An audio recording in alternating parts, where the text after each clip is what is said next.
오늘 여러분하고 무슨 얘기를 나눌까? 이제, 스님한테 초대받은 다음부터 계속 버스 타고 다니면서, 지하철 타고 다니면서, 또 자기 전에 눈 뜰 때 생각해 보았어요.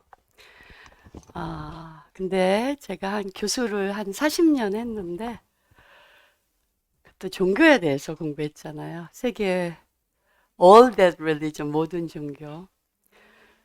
근데 요새 제가 정말 느끼는 거는 나는 내가 뭐를 하는지 더 이상 모르겠다. 예, 그 지점에 와 있습니다. 승산 스님 문중에서 공부를 하게 되었고, 이제 승산 스님 문중에서 불교 법사가 되었습니다. 그래서 제가 유니온 신학대학원에서 불교와 기독교의 대화, Love Meet Wisdom, Buddhist Christian Dialogue 이거 가리키는데, 유니온 신학대학원은 이제 세계에서 가장 레디컬한 학교 중에 하나라고 얘기를 해요. 그래서 제가 유니온에서 지난 27년 가르치면서 제일 행복했던 게 제자들이었어요. 그러니까 너무 우리나라 말로 하면 또라이. 온갖 또라이들이 다 모여요. 근데 저는 그 또라이들에 대한 어떤 사랑이 있어요. 그래서 막 우리 교수들도 그래요. 왜 이상한 애들은 다네 클래스 가니? 그래서 글쎄 나도 모르겠는데 그랬는데 이제 제가 지나고 났더니 그건 너무 분명한 거예요. 제가 또라이라서 이제 또라이들이 오는 건데 이제 미국에는 그걸 퀴어라고 말해요. 그러니까 우리나라는 이제 퀴어 그러면 뭐 성소수자 얘기하는 것 같은데 이제 미국에서는 좀 걸 더 넓게 쓰는 의미가 있어요. 그러니까 좀 이 박스에 들어가기 어려운 사람들, 뭔가 이렇게 좀 이상하게 생각하는 사람들, 이제 그런 사람들을 퀴어라고 그러는데, 저는 정말 퀴어인 것 같아요. 근데, 그래서 이제 고생도 많이 했지만, 어, 그랬기 때문에 이 정말 끊이지 않는 호기심으로 삶을 살아온 것 같아요. 그래서 제가 승자 선생님이 맨날 이제 그 슬로건이 있어요. 우리 스쿨에. 그럼 Only don't know. Go straight. Just do it. 그러니까 이게 나이키가 하기 전에 원래 불교 용어야. 선나의 용어야. Just do it. 근데 이제 그 only don't know. 오직 모를 뿐이 점점 커지는 것 같아요. 근데 그 커지는 게 두려운 게 아니라 너무 좋은 거예요. 내가 오직 모르니까 매일매일이 오늘은 무슨 일이 일어날까 너무 궁금하다. 근데 제가 어릴 때 그랬어요. 저의 이제 10살까지의 라이프가. 근데 제가 기독교 신학자면서 불교를 가리키니까 그리고 그냥 가리키는 정도가 아니라 프랙티스를 하니까 우리 학교에서 나의 그 또라이 학생들은 첫 시간에 탁 손 들고 이런 질문해요. Professor Chung, are you married to Jesus and sleeping with Buddha? 너는 예수님하고 결혼하고 지금 저 부처님하고 몰래 바람 피고 있는 거. 그래서 이 또라이들에게 어떻게 대답을 할때 이때 막 고상하게 대답해 주면 이제 기선제압이 안 되는 거야. 첫 시간부터. 그래서 No, I don't do this. 나 그런 거 안 해. We do threesome. 우린 셋이서 같이 한다. 막 이렇게 얘기하면 이제 그때부터 조용해지는 거죠. 그리고 그때 이제 말을 들어요. 그래서 뭐 저보고 종교의 이중국적자냐 뭐 그때 이제 기독교는 또 이 퓨리티를 너무 강조하니까 이거는 뭐 간통에 가까운 일이다. 뭐 그래서 요새 뭐 폴리아모리도 있고 별거 다 있는데 좀 릴렉스. 그래 여기서 저는 3대째 기독교 집안에서 자랐고 저의 삶의 고통에 대한 대답을 찾다가 불교를 만나게 되었고 기독교가 해주지 못했던 어떤 답을 불교가 해준 거예요. 이제 그러면서 불교에 깊이 들어가게 되었습니다. 그래서 오늘 어, 대단한 불교와 기독교의 대화에 대한 학문적 얘기하고 싶지 않고요. 제가 제 삶을 살면서 제 고통의 그 순간순간을 넘어갔을 때, 그때 이렇게 보석처럼 어떤 선물이 이렇게 와요. 그 어떤 지혜, 달마 이렇게 올 때, 어떻게 그게 넘어갔고, 그렇게 하면서 사실 불교와 기독교의 기본 진리를 이제 배우게 되었어요. 그러니까 우리는 현재 명상하는 그룹이니까 제가 이제 스위치를 딱 바꿔서 오늘 그런 얘기를 한번 해보겠습니다. 아, 저는 태어날 때 우리 아버지가 55세셨어요. 그러니까 우리 아버지는 그래서 또라이로 태어났나 봐요. 좀 비실비실하는 정자가. 아, 그런데 그 이유는 음, 우리 어머니, 내가 엄마라고 부르는 분이 어, 제가 참 사랑했던 분이고 저한테 많은 걸 주셨는데 그 아버지의 부인, 그분이 아기를 낳을 수가 없었어요. 그래서 아버지가 어머니가 메노포즈가 될 때까지 기다리셨는데도 아기가 안 나오는 거예요. 그래서 근데 아버지는 이제 6.25 때 우리 한국에서 공무원이셨기 때문에 몇 번을 죽을 고비를 넘기시고, 그러니까 나중에는 난 자식이 갖고 싶다. 그게 그냥 완전히 바뀌셔서 이제 자기 와이프한테 말씀하신 거죠. 어머니한테. 여자를 구해달라. 아기를 낳고 싶다. 근데 얼마나 슬프셨겠어요. 자기가 못 낳았는데 그 당시만 해도 여자의 의무가 아기를 낳아주는 거는 이 결혼 계약에 들어있던 거야. 근데 아기를 못 낳고 자기는 이제 완경기가 가까워지니까 어머니는 너무 슬프지만 자기가 의무를 못했다고 생각하시고 우리 동네에서 제일 못생긴 여자, 지능도 낮은 여자, 막 그런 유머를 아버지 방에다 싹 밀어넣었어. 그래서 아버지가 퇴근하고 왔더니 여자가 이렇게 앉아 있는데 아버지도 기대가 있었겠죠. 딱 돌아보는데 너무너무 미운 여자. 그러니까 그 밉다는 게 뭐 꼭 눈, 코, 입은 아니었겠죠. 에너지도 그래서. 그래서 아버지가 이제 어머니한테 너무너무 화를 내시면서 아니 내가 아기를 낳고 싶다는데 어떻게 저런 여자를 데려다 놨냐. 당신이 알겠다. 이거 너무 하기 싫으니까 내가 찾아보겠다. 이제 이렇게 된 거예요. 그래서 그때 아버지가 광주 도청에 계셨는데 이제 참 리서치를 한 거죠. 이제 아버지는 막 전라도 막 불도 안 들어오는 개도라는 이름도 개도야. 그런 섬소년이 막 이 고기를 잡아서 말려서 팔아서 일본에 가서 수산대학을 나오시고 정말 자기 힘으로 올라온 사람이었어요. 그러니까 막 리서치를 해서 이제 혼자 된 여자들, 결혼 안 한 사람들, 근데 또 너무 젊은 여자는 안 되니까 그 당시에는 축첩제도 같은 게 있으면 고위 공무원들은 다 잘렸대요. 이승만 시대였기 때문에.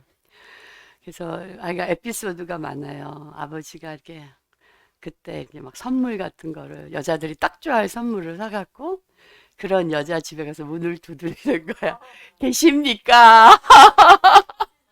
근데 너무 웃기는 거죠. 계십니까? 근데 뭐 조금 얘기하다가 애를 낳아주세요. 막 너무 정말. 근데 우리 아버지가 좀 굉장히 매력이 있었어요. 그래서 들리는 소문에 의하면 장안의 기생들이 아버지가 나타나야 파티가 시작됐대요. 그러니까 우리 아버지가 제일 잘 추는 게 이게 장구와 이 곱추춤을 너무 잘 추셨어요. 그래서 이제 기생집 들어갈 때 어떻게 들어가시냐면 뒤에다 바가지를 넣고 곱추춤 추면서 입장.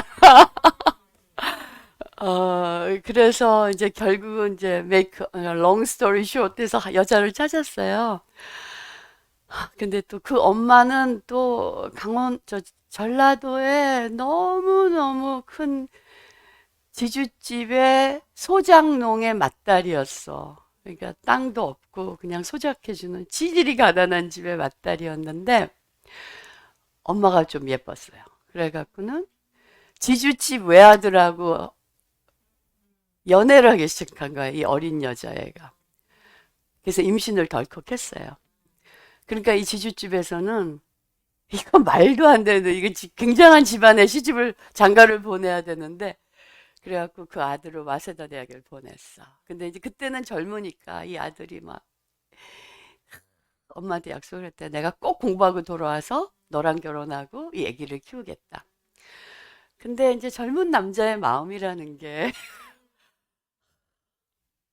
일본에 갔더니 너무 멋진 신여성들, 부잣집 딸들이 와세다 대학에 아글아글 하는 거예요. 그래서 그 여자랑 결혼을 하고 우리 엄마는 낙동강 오리알처럼 동네에서 쫓겨났어요. 처녀가 임신을 해서 애를 낳았으니 이게 가능한 일이냐고.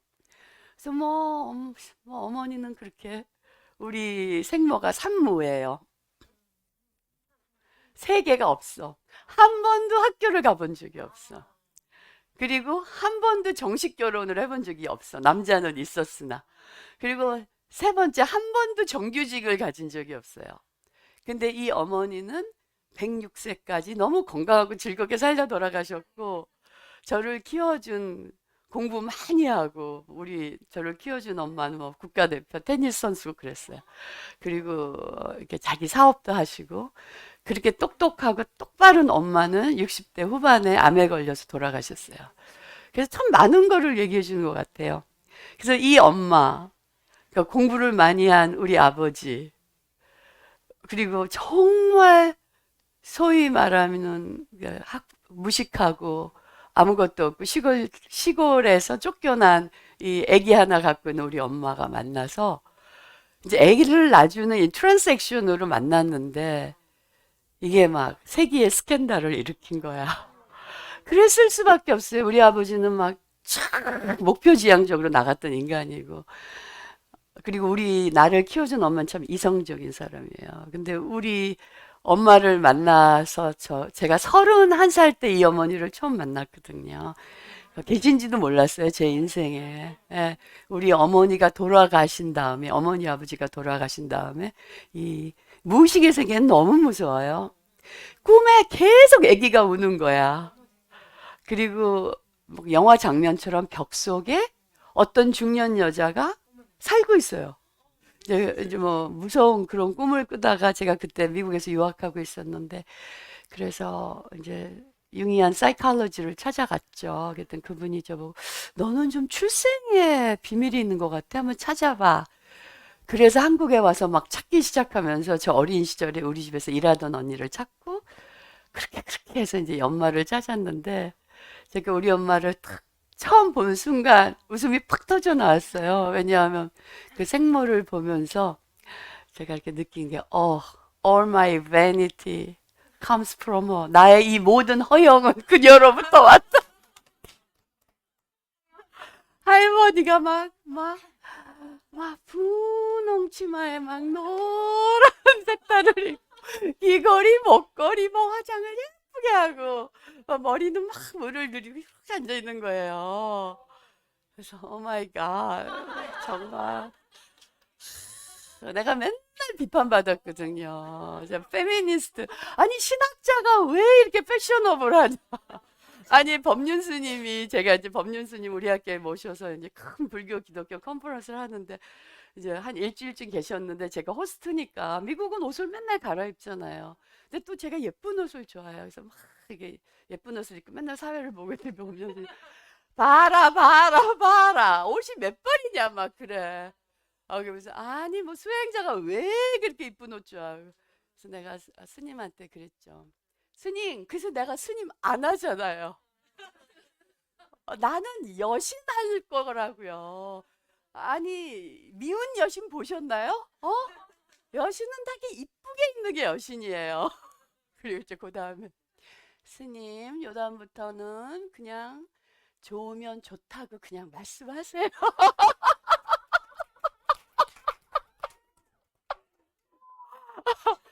그래 그래서 제가 막 예쁜 옷 입고 이런 거 막 좋아하는 게 다 이 엄마한테 온 거인 거예요.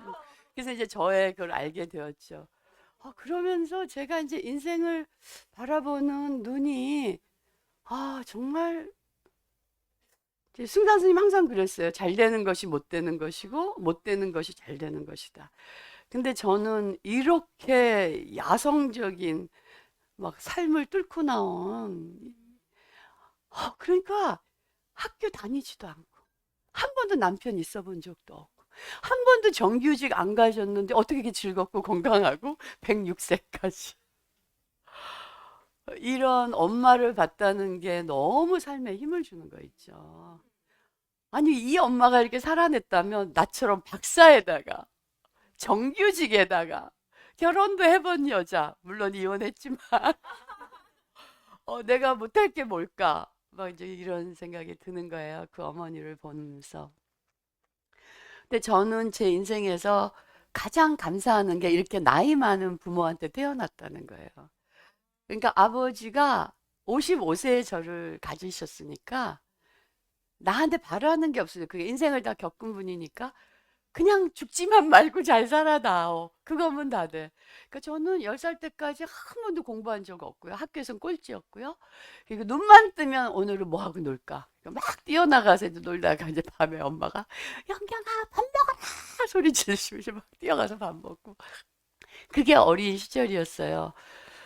그리고 제 어린 시절의 기억에는 그 엄마의 매일 그렇게 해주시던 맛있는 밥, 아빠가 만들어준 꽃밥, 그리고 이제 제가 요새 이제 힐러로서 일을 하는데 모든 사람들의 문제는 어린 시절에 사랑받지 못하고 인정받지 못한 거. 여기서 인생의 모든 문제가 일어나더라고요. 그래서 정말 우리는 어린 아이들을 정말 품어야 되는 것 같아요. 그때 모든 게 이제 결정되는 거예요. 그러나 이제 어린 시절에 많은 슬픔과 인정 못 받고 사랑 못 받던 분들 너무 실망하지 마세요. 그래서 우리가 수행하는 거고, 또 그게 힘이 돼서 우리가 더 깊은 진리에 갈 수 있는 거고, 또 저 같은 세라피스트도 있으니까 언제든지 찾아오세요. 그래서 10살까지 노는데 제가 기억나는 게 제가 한 인형이 10개쯤 있었는데 그게 다 아빠가 만들어준 인형이었어요. 아버지가 한 땀 한 땀에서 얼굴을 그리고, 그리고 봄, 여름, 가을, 겨울이 되면 앉아서 같이 인형 옷을 디자인해서 인형 옷을 이렇게 헝겊을 잘라서 바느질 해서 인형 옷을 입히고, 정말 나의 베스트 플레이메이트였어요, 아버지가. 그래서 그냥 이 세상의 고통이라는 걸 모르고 10살까지 살다가, 또 아버지가 뭐 지위도 있고 그러셨기 때문에 정말 이 장충동에 예쁜 한옥집에서 살았거든요. 꽃밭이 예쁜, 집도 예쁜. 근데 이제 10살 때 제가 재행무상을 깨달았습니다. 나의 이 모든 안전, 나의 이 아름다운 집, 아름다운 꽃밭이 하루아침에 없어지는 일을 겪게 된 거예요. 우리 아버지가 아까 그 임시정부 때부터 조봉암 신익희 선생님을 이렇게 뒤에서 이렇게 물어주셨는데, 그분들이 이제 야당 지도자로 나오시고, 그때 이제 박정희 장군이 쿠데타를 하면서 이제 그런 사람들을 다 잡아들이면서 이제 우리 아버지도 관련이 돼서 그냥 감옥에 집어넣고 재산일 몰수를 당했어요. 근데 저는 그때 그런 게 뭔지 몰랐고, 또 한국은 그런 걸 아이에게 설명을 안 해주잖아요. 그러니까 나는 우리 아버지는 큰 죄를 지었나 보다. 그냥 그렇게 생각을 했어요. 왜 이렇게 나의 멋진 아버지가 감옥에 갔을까? 그러니까 정말 아이들한테 다 설명을 해줘야 되는 것 같아요. 그리고 보니까 어느 날 학교에 갔다 오면 집에 가구가 다 없어져요. 그 다음에는 집에 있던 그림들이 다 없어지고, 그리고 저의 어린 시절에 또 막 그 예쁜 모먼트가 자기 전에 이불 속에 이렇게 엄마랑 들어가서 이불 속에서 엄마의 보석함을 열어보는 거예요. 여러분, 이렇게 락화로 된 이렇게 보석함, 이렇게 열으면 그 실로폰 소리 나는 거 있죠. 그 뮤직 박스가 있는 그거에서 그러면 뭐 엄마가 아, 이 반지는 뭐 네가 시집 갈 때 주고 이거는 뭐 니네 오빠가 뭐 장가 갈 때 주고 뭐 맨날 엄마하고 이제 이 반지는 누구 주고 이 귀걸이 누구 주고 이 목걸이 그 반짝반짝하고 그 음악 소리랑 그게 나는 너무 즐거운 반짝반짝한 내 삶의 그 다 없어진 거야 하루아침에. 그 엄마는 계속 울고 아빠는 없고 그리고 설명은 안 해주고 그리고 우리는 저 왕십리 밖에 내가 살던 집하고는 상상도 안 되는 마당도 하나도 없고 애들은 맨날 욕만 하고 이제 이런 집으로 이사를 가게 된 거죠. 그러면서 이게 뭐지? 그리고 그렇게 하늘 같은 아버지, 그렇게 우아하던 어머니는 막 거의 미친 사람처럼 되고 그러니까 나를 보호해 줄 사람이 아무것도 없다는. 그리고 이런 건 내가 당연하게 여기는 건 하루아침에 없어지는구나.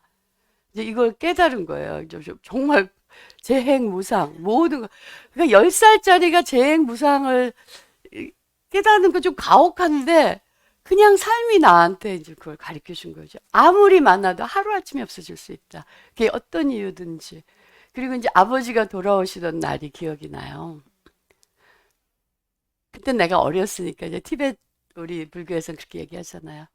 문제가 있으면 그걸 향해서 가라. 도망가지 말고.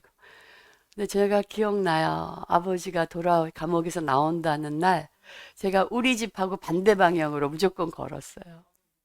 이 아이가.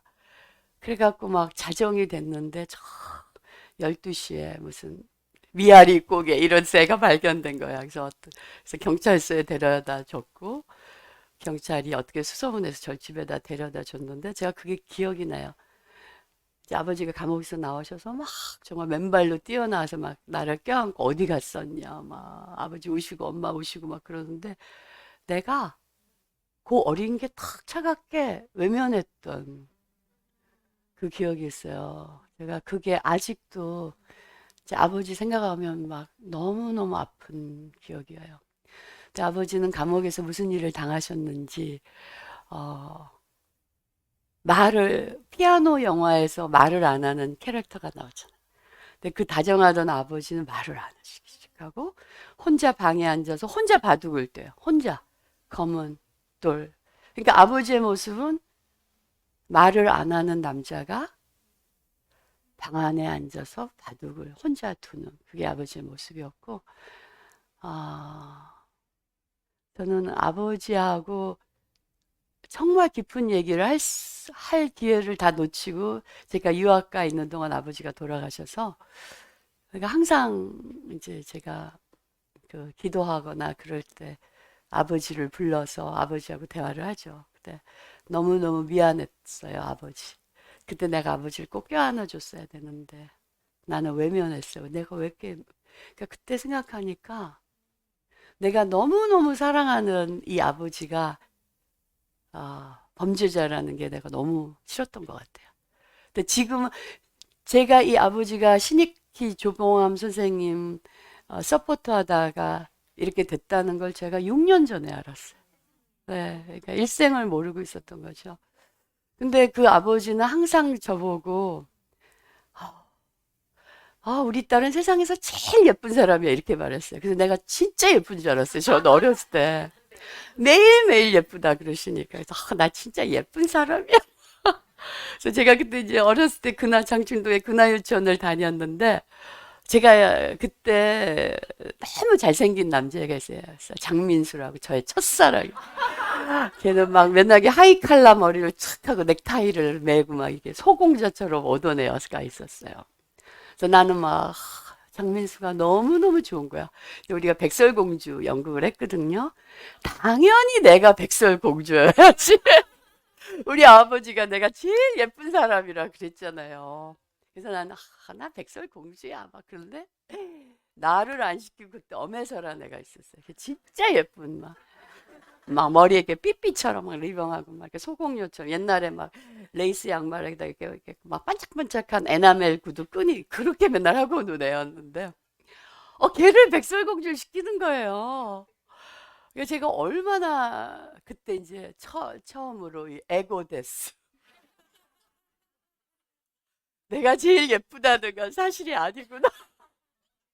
그리고 이제 예쁜 애들부터 이렇게 시녀를 시키는 시녀가 16명인가 뭐 12명인가 그랬는데 제가 맨 뒤에서 부채 들고 다 그러니까 이게 막 내가 제일 예쁘다 그랬잖아. 근데 왜 내가 백설공주가 아닌 거야? 막 왜 이게 시녀도 왜 맨 뒤에서 이거 들고 가는 시녀인 거야? 그래서 내가 막 가서 아버지한테 막 울면서 나 백설공주 아니잖아. 아빠가 제일 이쁘다 그랬더니 우리 아버지 또 그때 하는 말. 그거는 니네 선생님이 너의 매력을 몰라서 그래. 막 이렇게 말씀하시면 야, 네 눈이 얼마나 예쁜지 아니? 막 너의 이 미소 우리 아버지 진짜. 그래서 이제 나를 이렇게 조금 더 이렇게 해주시고 근데 내가 그 사랑했던 장민수가 장하나의 아버지가 되었습니다. 걔가 그때부터 바이올린을 했거든요. 네, 바이올리니스트가 되고 그 장민수가 커서 아기를 낳은 그 아기가 장한나입니다. 그래서 내가 항상 정말 내가 장민수하고 결혼했으면 장한나가 내 딸일 수 있었을 텐데. 그러나 장민수는 나한테 눈길조차 주지 않았어요. 그래서 이제 나의 그 에고는 그렇게 이제 무너져 가고 있었고. 근데 어떻게든 살아야 되잖아요. 근데 뭐 엄마는 맨날 울고 아버지는 정말 그 60이 넘어서 그런 일을 당하시니까 제기를 못 하시고. 그래서 어떻게 하면 살 수 있을까 막 생각을 하니까 그래서 학교를 둘러봤죠. 그랬더니 공부를 잘하면 학교에서 장학금을 주고 가방도 사주고 용돈도 주고 교복도 사주더라고요. 그럼 저거 한번 해봐야겠다. 전 정화 학교에서 꼴찌였거든요. 근데 그때 또 어떤 모먼트가 있어요. 그 서울 교대를 졸업하고 금방 온 23살짜리 여선생님이 저희 담임이셨는데 제가 막 그 선생님한테 걸크러쉬가 된 거예요. 선생님이 이렇게 들어오시면 그때 어떤 치마인가 이렇게 속에다 패치코트 입고 이런 치마 입었어요. 여자들이 그 블라우스 입고 근데 그때 치마에도 꽃무늬 막 이렇게 큰 거 막 이런 거 있었는데 그 선생님 이렇게 교문에서 들어오면 정말 여신이 통통통통이 오는 것 같아요. 그래서 나는 그 선생님이 아침에 오는 그 모습을 보기 위해서 새벽같이 학교를 가는 거야. 그래서 창문에서 선생님 들어오는 모습을 그렇게 그 선생님이 그러니까 지금 보니까 내 인생의 이제 은인이에요, 그분이. 저는 꼴찌였잖아요. 꼴찌만 아니라 학교에서 막 오줌도 싸고 똥도 싸고 이런 애였어요. 그러니까 정말 좀 이상하네. 근데 선생님이 이렇게 나처럼 꼴찌하는 애를 뭐를 보셨는지 나무라고 그런데 전 나무라고 막 이렇게 손 들고 이렇게 막 똥 싼 거, 오줌 싼 거 회개하고 막 이렇게 이런 거 했어야 되는 애인데 선생님 나무라고 그때 우리 그 옥수수 빵, 우유 이런 거 급식 주고 그랬어요.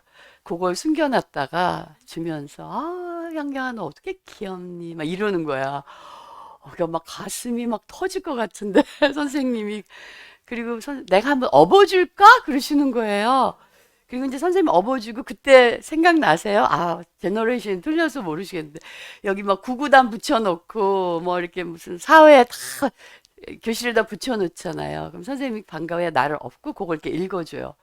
그럼 사랑하는 사람이 읽어주면 이거 포토그래픽 메모리 그냥 막 완전히 바뀌어갖고 나는 이 선생님의 사랑을 획득하는 게 가장 큰 나의 목적이었어. 그래서 선생님이 내가 공부를 잘하니까 되게 좋아하시더라고요. 그래서 제가 3학년 때 전교 1등을 하게 됩니다. 그러니까 너무 이상한 일이 벌어진 거예요. 제 생에 꼴찌를 하던 애가. 그리고 그리고 전교 1등 하니까 학교에서 막 문교부에서 나오고 꼴찌하던 애가 어떻게 1등 할 수 있냐. 얘는 연구를 해야 된다. 막.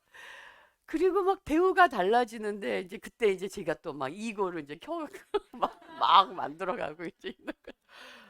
그러니까 막 1등 하니까 반장도 시키고 그래서 제가 이제 그 1등을 한 이유도 딴 게 아니라 난 좀 놀고 싶은데 수학여행 가는데 엄마가 돈이 없어서 너 못 간다는 거예요. 그래서 나는 상상도 못하는 상황이죠. 어릴 때 그렇게 안 살았으니까. 그래서 막 울어 땡깡을 뿌렸더니 엄마가 그래요. 이젠 울어도 안 돼. 네가 알아야 돼. 이제 엄마 아빠는 네가 울어도 네가 아무리 땡깡을 써도 너를 도와줄 수 없어. 그러니까 엄마 막 울고 나도 울고. 근데 그때 우리 엄마가 그 고상한 엄마가 날린 멘트가 있어요. 저는 아직도 그걸 나의 갑오로. 그래서 엄마가 막 화가 나고 막 눈물 흘리면서 그렇지만 네가 정말 하고 싶으면 똥 묻은 빤스라도 팔아서 하는 거야. 그리고 엄마 울고 나도 울고. 그래서 우리 엄마 뭐야, 쟤 똥 묻은 빤스를 내가 어떻게 파냔 말이야. 근데 제가 막 인생에 어디에 이렇게 부딪혔을 때 그 막 울면서 막 똥 묻은 빤스라도 팔아서 네가 하고 싶은 건 해야 돼. 그게 말하던 엄마가 생각이 나요. 그래서 저는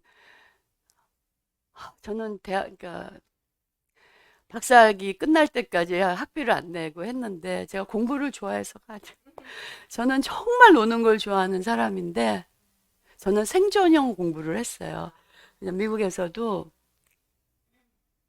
학점이 어느 정도 돼야 장학금이 나요. 안 그러면 장학금 안 나면 나는 짐 싸고 한국으로 돌아와야 되는데 난 돌아와서 나를 받쳐줄 사람이 한 명도 없었어요.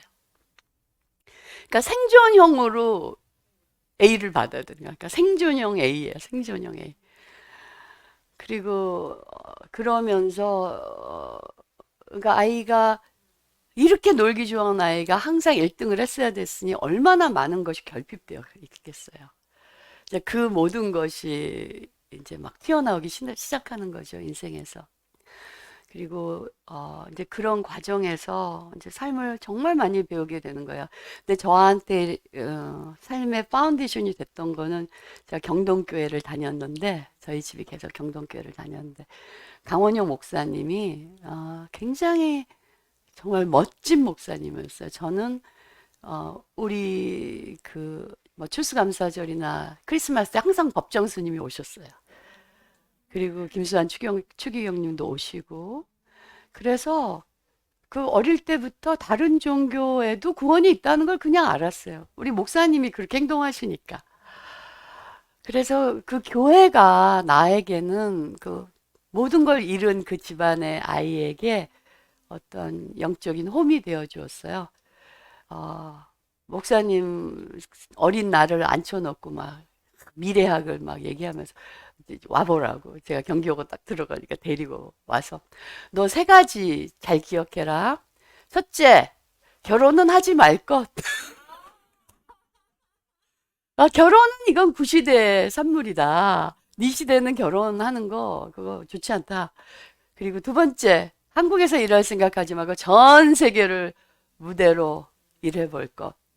그리고 세 번째, 너는 진짜 공부를 열심히 해야 된다. 이제 이렇게 말씀을 하시더라고요. 근데 그때는 뭐 얘기하면 그대로 샥 받아들이잖아요. 솜처럼. 그래서 왜 그러지? 왜 목사님 나보고 결혼하지 말라 그러지? 이제 막 그렇게 했는데 이제 교회에서 정말 즐겁고 따뜻한 시간을 보냈어요. 근데 또 그때 또 이제 에고가 깨지는 이제 고등학교 때 우리 교회 오빠들이 나 이렇게 방으로 데려도 현경아 잘 들어. 너는 얼굴로는 절대로 승부할 수 없으니까 공부를 열심히 하도록 해서.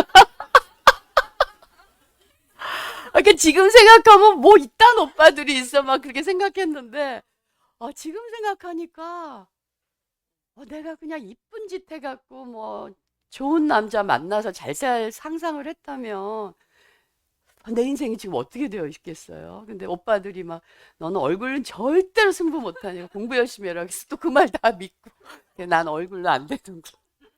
나 그 열심히 공부를 해야겠다.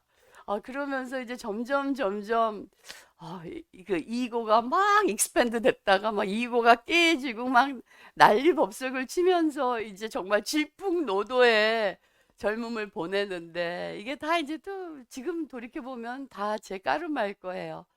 대학을 딱 들어갔는데 계엄령이 내렸어요. 그래서 대학에 막 탱크가 들어오고 그리고 나는 대학 첫 채플에서 4학년 언니가 이거 막 뿌리다가 막 사법 경찰한테 막 개 끌리듯 질질질질 끌려가는 게 내 대학 1학년 첫 번째 채플이에요. 그리고 학교는 문 닫고. 그게 저의 대학교 프레시맨 1학년 때 경험이었어요. 탱크가 딱 와 있고 막 이거 무슨 내가 생각했던 낭만적인 대학은 하나도 없는 거예요. 그래서 제가 그 나의 고통으로부터 도망가는 중고등학교의 방법은 세계문학 전집이었어요. 그래서 막 나는 데미안도 되고 그리고 막 제가 헬만해서 너무 좋아해서 골드문트와 이 나르시스 지성과 사랑 중학교 때 딱 읽고 알았어. 나는 골드문트구나. 난 완전히 골드문트 타입이지만 이리 빼먹고 돈 없고 우리 아버지 망한 이런 집에서 내가 골드문트로 살면 절대 안 되겠구나. 그럼 나는 창녀촌에 가든지 감옥에 가든지 정신병 이거밖에 할 수 없겠구나. 그러니까 나는 골드문트임에도 불구하고 나르시스로 살아야 되겠다. 결정을 하기 어린애가. 근데 정말 유년 신학대학원이 그 지성과 사랑에 나오는 딱 그 세팅이야. 수도원 같이 생긴대. 나는 이 두꺼운 책을 들고 이제 맨날 돌아다니는 나르시스지만 맨날 또라이들만 내 클래스 오고 또라이 같은 클래스를 가리키는 이제 또라이 교수가 된 거죠. 그러니까 그게 지금 생각해보면 정말 그 나의 깔마가 그리고 이제 기독교를 보면 예정론처럼 이렇게 돼왔던 건데 대학교 1학년 때 그걸 겪어서 이해가 안 가는 거예요. 왜 그 언니가 걔처럼 끌려갔는지. 우리는 막 너무 무섭고 막 울고 탱크는 왜 들어오는지. 그래서 이제 교회에 가갖고 그때 학생운동을 열심히 하는 오빠한테 물어봤어요. 왜 이러냐 그랬더니 네가 한국의 현실을 알고 싶으면 이제 나를 따라와라. 그래갖고 대학교 1학년 18이잖아 만으로. 제가 갔던 곳이 그때 청계천의 뚝방이라는 빈민촌 창녀촌이었어요. 근데 이게 참, 그러니까 첫날 들어갔는데 제가 뭘 목격했냐면 저보다 어린 16살쯤 된 창녀 애들이 둘이 싸우는 거예요. 옷이 다 찢기고 막 피를 철철 흘리면서 싸우는데 얘가 얘의 단골을 뺏어간 거야. 근데 이걸 싸우는데 얘네들이 싸우는 게 잔인한 게 아니고 남자들이 뺑 둘러서서 닭싸움 보듯이 막 박수를 치면서 죽여라 죽여 뭐 그냥 죽여 막 그래 한 대 쳐 막 이런 싸움이 이게 닭싸움이 아니야 인간 싸움 두 젊은 소녀가 싸우는데 박수를 치고 있는 남자들 그러니까 저는 그런 거를 전혀 못 보고 자랐었거든요. 그러니까 문학 작품에 보면 항상 그런 모먼트가 있잖아요. That is the time my childhood is over. 그러니까 나의 어린 시절이 끝나는 그 모먼트가 대학교 1학년 때 그 뚝방을 간 모먼트였고 저는 이제 그 오빠한테 리크루트가 돼서 그 창녀의 아이들을 가리키는 야학의 선생으로 대학교 1학년을 시작해요. 그러면서 이제 언더그라운드에서 우리나라가 왜 이렇게 부정의가 많은지 막 식민지주의부터 6.25 전쟁 그리고 독재 정권의 그 밑 그리고 막 이 과도한 개발과 이 자본주의 이 모든 걸 이제 배우는 거야. 뭐 그때 마르쿠제 칼 막스 다스 카피탈 뭐 이런 거 이제 다 읽기 시작하는 거야. 그러면서 나는 이제 완전히 블랙 앤 화이트. 자본가는 나쁘고 노동자는 좋고 막 농민은 좋고 막 지주는 나쁘고 막 이런 그리고 미국은 다 나쁜 놈들. 그리고 우리는 막 희생자고 이제 이런 흑백 논리에 하면서 나의 그 곱게 키워오던 신앙에 정말 위기를 맞은 거죠. 아니 하나님이 계시다면 세상이 왜 이 모양 정말 족 같아? 그리고 왜 이 여자들은 매일 밤 그러니까 몸을 팔아야 되고 아이들이 그러니까 지금 여러분이 필리핀에서 보는 쓰레기 더미에서 쓰레기 주워 먹고 걔네들이 그랬어요 그때. 그러니까 저는 걔네들을 가리키는데 막 가슴이 매일매일 찢어지는 거예요. 근데 이거를 어떻게 해결해야 될지 이 리얼리티는 너무 잔인하고 나는 거기 매일 들어가고 지만 이거를 어떻게 극복해야 되는지 저는 몰랐어요. 그러니까 물론 이론적으로는 뭐 막스를 읽고 마르코제를 읽고 뭐 온갖 그 레프티스트 책을 읽으면서 혁명을 꿈꿨지만 뭐, 막, 우리 같이 일하던 사람들은 다 잡혀 들어가고 도망 다니고 이게 저의 그리고 이제 점점 레디컬해지니까 그 다음에는 저는 전태일 열사가 죽은 그 청계 피복에 제가 오락 선생으로 들어가요. 그래서 거기서 이제 그 청계피복 노동조합하고 이렇게 만나고 그러다가 이제 결국은 제가 노동자가 돼서 방직 공장에 들어가서 이제 일을 하고 그게 저의 대학 시절이었어요. 그 정말 막 로맨틱한 막 꽃잎이 흩날리는 거기서 긴 머리 소녀가 막 하얀 손수건을 던지고 이런 거 전혀 없어요.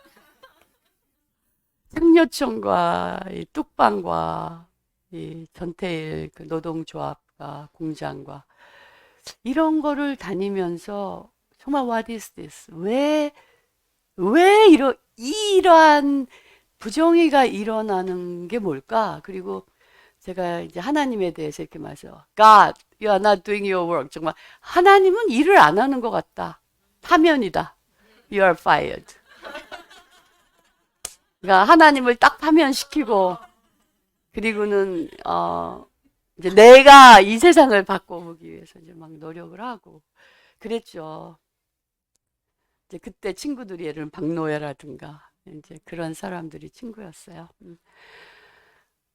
그래서 이제 드디어 제가 잡혀가는 날이 온 거예요. 제가 학교를 다니는데 어느 날 집에 가는데 까만 세단이 집 앞에 기다리고 있다가 정말 영화처럼 까만 양복을 입은 사람이 저를 납치하고 눈을 가리고 그래서 저는 어느 지하실로 이제 가게 돼요. 음.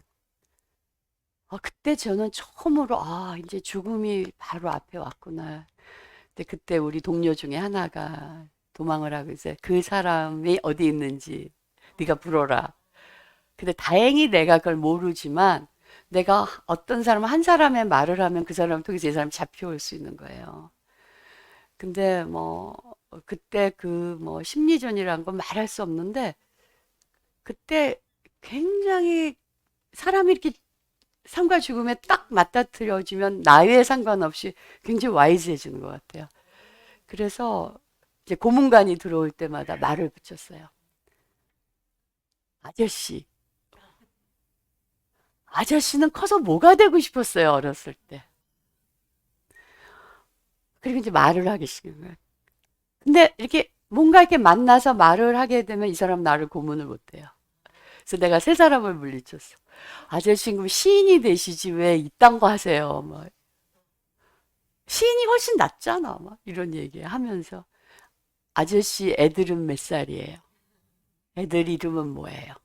그래서 이 사람하고 누구하고나 만나면 폭력이 중지돼요. 그러니까 평화는 그런 것 같아요. 마음과 마음이 만나면 폭력은 중지되는 것 같아요. 그렇게 세 사람을 물리치고 이제 네 번째 사람이 딱 들어왔는데 어떻게 말해도 만나지지 않는 사람. 그러니까 그의 영혼은 벌써 잃어버린 거예요. 그러니까 그 고문관을 하면서 그는 그의 영혼을 잃어버린 거예요.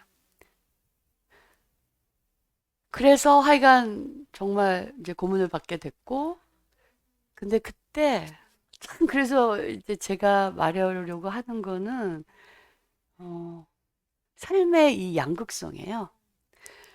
근데 그때 제가 굉장한 종교 체험을 해요. 그 토처 챔버에서 그 고문실에서 그래서 제가 신학자가 된 거예요. 제가 이렇게 정신을 잃는 그 순간에 그 고문실에는 그 고문자와 나밖에 없었는데 정신을 잃는 순간에 너무 따뜻하고 부드러운 손이 제 손을 잡아줬어요. 그리고 이게 하나님은 나의 목자시니 내게 부족함이 없으리로다. 내가 사망의 어두운 골짜기를 거닐지라도 주의 지팡이와 그 이제 시편이 그러면서 나를 잔잔한 물가로 인도하시도다. 이게 마치 브로큰 레코드처럼 계속 하면서 난 어떤 게 트란스에 들어가 있는 것 같았어요. 그리고 그 손이 이렇게 딱 잡히는데 그때 성경 구절이 막 쏟아지는 거예요. 그래서 이 세상에서 친구를 위해서 목숨을 바치는 것처럼 아름다운 일은 없다. 그리고 이 세상에 어떤 환난과 고통과 어려움도 하나님의 사랑에서 너를 끊을 수 없다.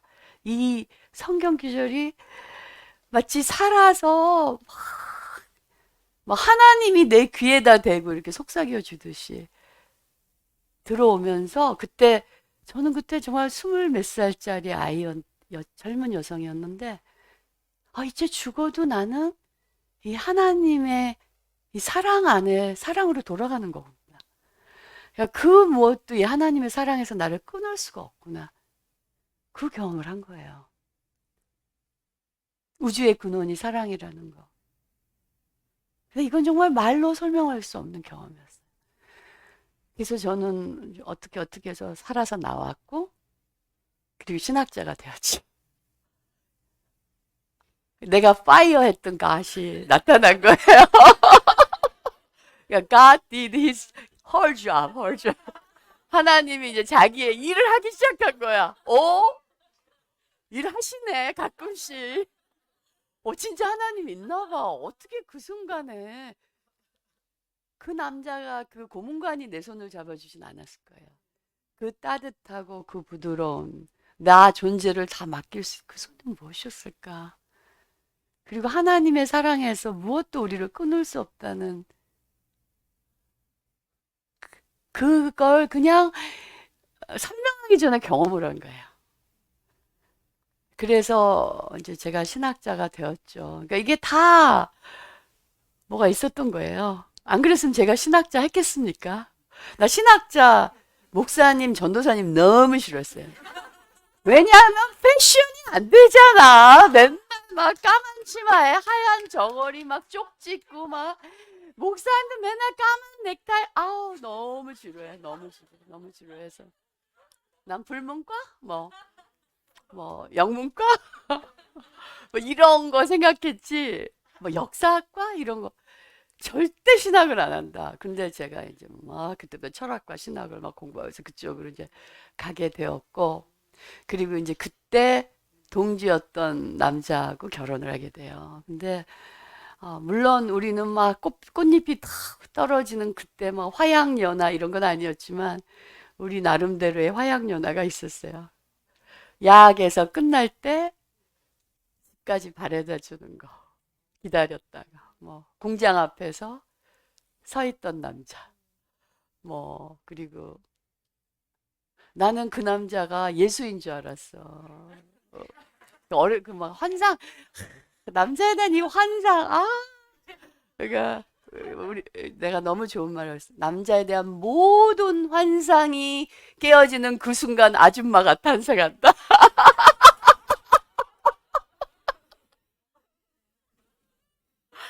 근데 그때는 이 남자가 강남의 부잣집 아들이고 서울대 수석이고 그런데 청계피복에 가서 노동자를 하는 거예요. 그 노동자 옷을 입고 막 고무신을 신고 맨발에. 근데 나는 막 그 사람이 막 야간 작업을 하고 안개를 뚫고 막 그 까만 작업복을 입고 막 그 까만 고무신을 신고 탁 공장에 나오는 그 모습을 보면 막 예수님 제리 저렇게 멋진 남자가 있을까 정말 클래스 수어사이드잖아요. 자기 클래스를 서울대에서 지가 경제학과 다니면서 정말 삼성에 얼마든지 들어갈 수 있는 남자네. 딱 하고 그래서 이제 제가 지금은 이혼을 했지만 너 왜 그렇게 그 남자한테 어떤 남자였어? 그럼 내가 항상 그래. 그 남자 말이야. 이 예수하고 체 게바라하고 안드리아 보첼리를 막 섞어서 칵테일 만든 남자 같은 남자. 왜냐하면 막 서울고등학교 다닐 때 막 예술제에서 솔리스트 테너였어요. 그러니까 정말 내가 좋아할 모든 면을 갖고 있는 남자라서 저희가 같이 있으면 우리 친구들이 다 그래. 니네 둘이 들어오면 우리 모두가 불행해진다. 왜냐하면 니네들이 얼마나 서로 좋아하는지 막. 그러니까 나는 이 사람이랑 결혼해서 정말 죽을 때까지 죽음이 우리를 어, 흩어놓을 때까지 진짜 예수라고 생각하고 사랑했던 남자였거든요. 그리고 정말 같이 혁명의 전사로서 우리는 같이 세상을 바꾸겠다. 그런데 이 고문 과정에서 우리 둘이 완전히 달라진 거예요. 나는 고문을 받으면서 고문 없는 세상을 만드는데 내 인생 바치겠다. 이건 절대로 인간이 하면 안 되는 일이야. 고문관을 위해서, 나를 위해서.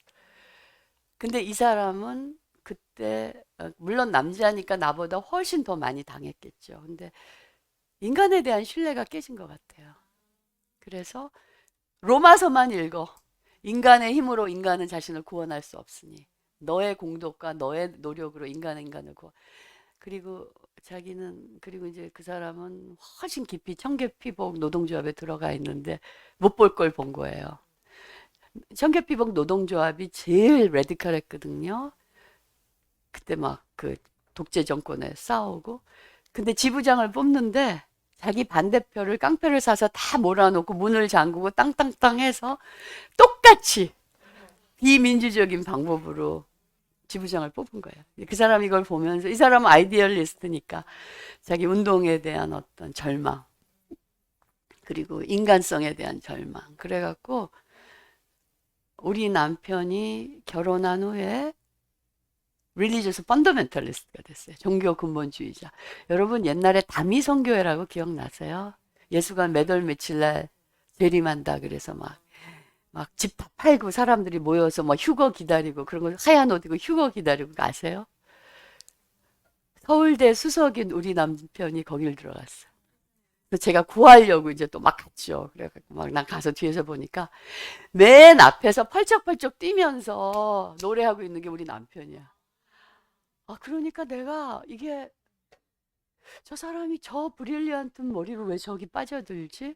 그러니까 인간은 이 브릴리언트한 거고 아무 상관없어.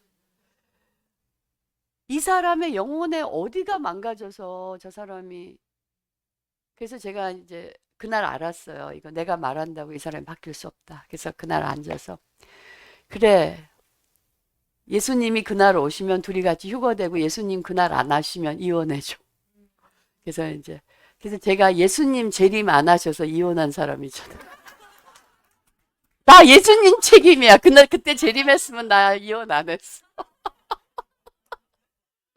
그러니까 그때 제가 정말 이걸 견디기가 너무너무 힘들었어요. 왜냐면 기독교에서는 Nothing is impossible with the love of God. 하나님의 사랑으로 불가능한 거 하나 없다. 그리고 정말 하나님이 짝지어 준 걸 인간이 나눌 수 없다. 웬걸? 그렇게 사랑하고 막 정말 이 남자에 비해서 내가 모든 걸 다 바칠 수 있을 거라고 생각했는데 그 남자가 그냥 정신병자로 보이는 거야. 그리고 아무리 얘기를 해도 아무리 울고 불고 설득을 하고 그래도 안 변해요. 이 종교적 신념이라는 게 뭔지. 그래서 예수님 안 오신 덕분에 제가 이혼을 하고 그때 승산 스님을 만나게 되었어요. 그때 저는 사실 그 커리어상으로 너무너무 잘 나가고 있었거든요. 그래서 이화여대 교수를 하다가 제가 세계교회협의회에서 주재 강연을 해갖고 막 너무 퀴어링한 신학 해석을 해갖고 그 다음날 뭐 뉴욕타임즈, 타임스, 르몽드, 스피겔에 다 나와갖고 하루아침에 세계적으로 유명해진 거예요. 그래갖고 하버드 대학에서 이제 초청을 받아서 초청 교수로 가게 되었어요. 그러니까 뭐 겉으로 보면 난 하버드 프로페서에다가 막 전 세계 신문에 다 나는 사람이 되어 있었던 거예요. 근데 나는 내 마음은 그때 그냥 눈을 안 뜨고 그대로 죽었으면 좋겠었어요. 왜냐면 내가 너무 사랑한 남자인데 같이 갈 수도 없고 그리고 또 이혼을 한다는 거는 우리 시어머니가 그러시더라고요. 너는 모든 면에서 성공했는데 왜 이런 실패를 하려고 하냐고. 애를 낳래. 그럼 남자가 돌아올 거라. 근데 절대 아니죠. 그래서 그때 그러니까 네 인생에 실패를 만들지 말라고. 그래서 어머니한테 그랬어요. 어머니 왜 이혼이 실패인데요? 안 되는 걸 안 된다고 보고 다른 선택을 한 게 왜 실패인데요? 그 어머니가 이제 두 번째 부인이 어머니는 이 집안에 들어와서 행복하셨어요? 엄마 죽은 7명 애들 키우느라고 행복하셨냐고요? 시어머니하고 정말 여자 대 여자로 얘기를 하게 되었죠. 그러니까 시어머니도 막 한숨 쉬시면서 정말 우리도 걔를 바꾸려고 하는데 절대 바뀌지 않는다. 이제 이제 그때 그래서 저는 뭐 또다시 이게 뭐지? What is this? 이게 뭐지? 도대체 그러니까 혁명에 실패하고 이제 사랑에 까인 것이 혁명 실패, 사랑 실패. 그래서 막 아침에 그냥 죽었으면 그러니까 내가 나를 죽일 용기는 없지만 그냥 너무너무 디프레션이 심해서 그냥 눈을 안 뜨면 좋겠다. 그리고 그냥 죽었으면 좋겠다. 근데 하버드 대학에서 제가 있는 센트럴 스퀘어에 아파트가 있는데 거기까지 걸어가는 그 사이에 어느 날 한국말로 대각사 이렇게 쓴 저를 보게 된 거예요. 캠브리지 젠센터였어요.